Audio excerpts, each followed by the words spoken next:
Helo bawb, Leri fi, a fi wedi penderfynu dechrau flogio. Enw'r Sian'el yma yw Sian'el. Sian'el Gymraeg a Eleri yn amlwg ar ôl e. Chi'n gweld ar ôl y sgrin? Cofio fyna. Sian'el. A reswm fi wedi penderfynu blogo, neu vlogo, yw achos o'n i moyn rhoi blas o mywyd bach i chi mas fanna. A o'n i'n mynd i ddechrau heddi trwy ddweud sut i fi'n trial cadw'n eitha iach. Nawr, fi'n gwybod mae'n nadolig ar y ffordd.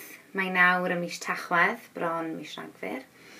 A ni gyd yn trial wneud yn gorau glas i gadw'n eitha iach, bod ni'n falle joio am y mas a mwynhau. So pethau fi'n dueddol i wneud, a fi wedi wneud hwn ers bod fi yn 16, yw ifed peint o ddŵr twym a lemwn. Drachwch.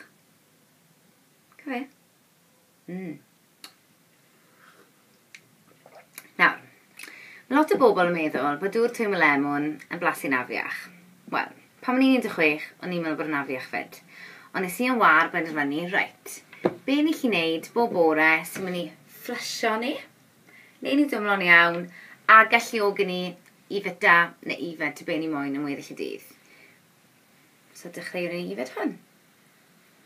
A nes i ifed e wedyn, bob bore, a fi wedi ifed e bob bore, ers 2001.